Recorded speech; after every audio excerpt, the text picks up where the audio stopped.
wabarakatuh. Waalaikumsalam warahmatullahi wabarakatuh. Good afternoon. Good afternoon, Miss.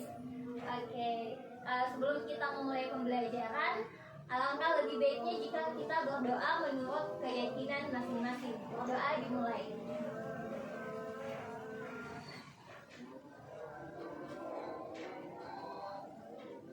Oke, jadi materi kita untuk hari ini itu adalah positive verb. Sebelum itu, perkenalkan, nama saya Nabila. Asal saya dari Sulawesi Selatan. Nah, sebelum saya menjelaskan mengenai positive verb, izinkan saya terlebih dahulu untuk menulis materinya.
dari causative verb.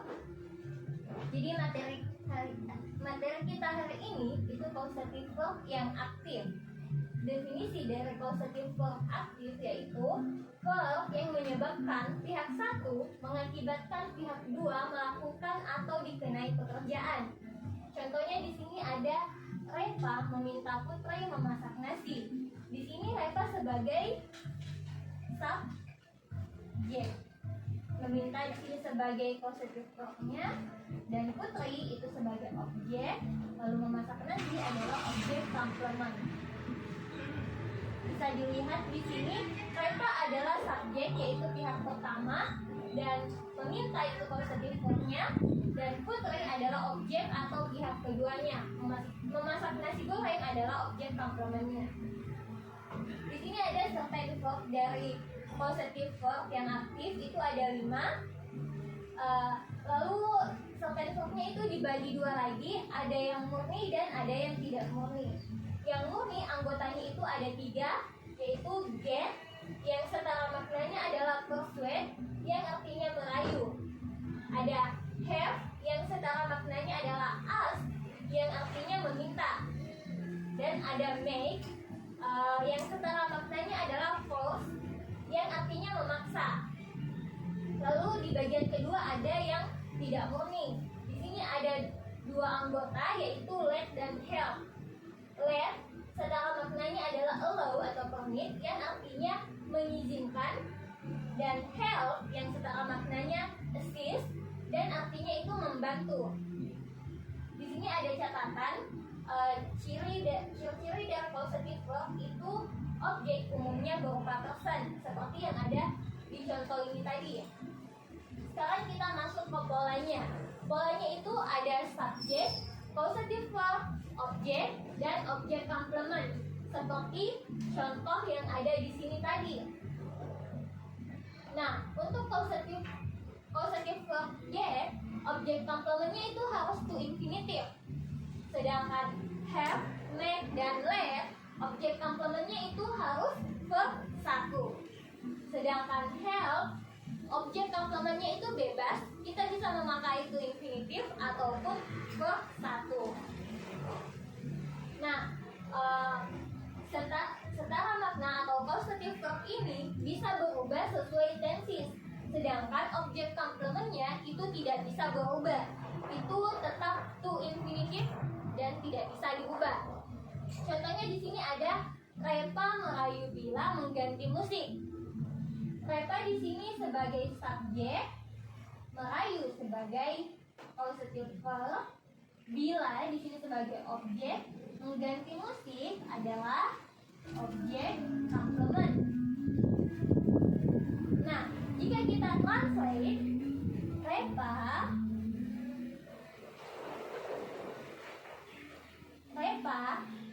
nah, di sini ada kata merayu yang ada di causative verb tadi. Nah, merayu di sini adalah get.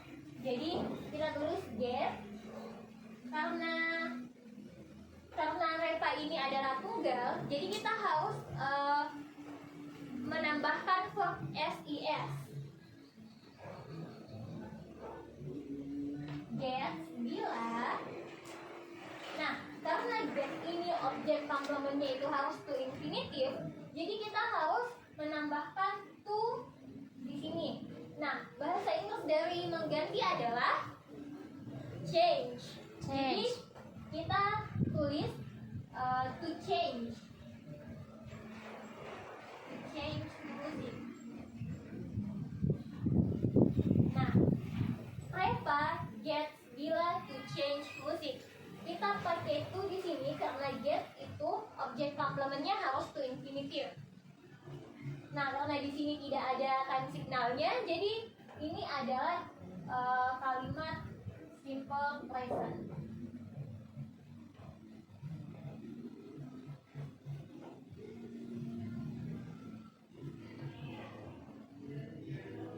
Nah, sekarang kita ke contoh yang kedua. Ada Iza memaksa Susan belajar kemarin.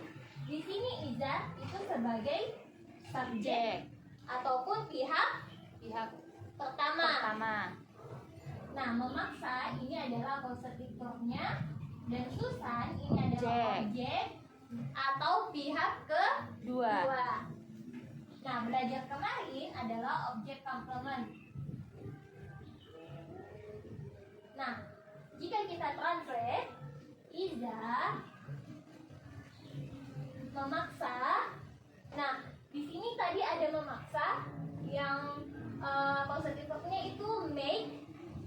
Nah, karena ini ada time signalnya kemarin, jadi ini adalah kalimat simple past. Jadi kita gunakan verb 2 dari make, yaitu made. Iza met Susan. Nah, karena make ini objek komplementnya harus verb 1, jadi kita harus menggunakan verb 1. Study. Nah, study Yesterday. Jadi kalimatnya itu Iza met Susan study yesterday. Sekarang kita ke contoh yang terakhir. Di sini ada Dewi sedang membantu Fadli memperbaiki sepedanya. Dewi ini sebagai subjek ataupun pihak pertama. Sedang membantu adalah causative verb-nya. Fadli sebagai objek. Memperbaiki sepedanya adalah objek komplement. Nah, karena kalimat ini tensesnya adalah present continuous, jadi kita harus menggunakan rumus is MR plus Verb ing. Oke. Nah, jika kita translate Derry, karena Derry ini tunggal, jadi kita harus memakai Is. is. Nah, membantu tadi ada di sini, dia ada di bagian tidak murni, help. Nah, karena rumus dari present continuous itu is MR plus verb ing, jadi kita harus menambahkan Helping. ya, betul sekali. Helping Fadli.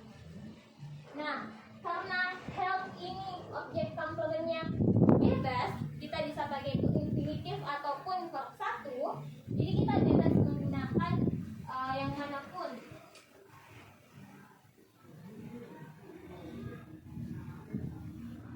Spy.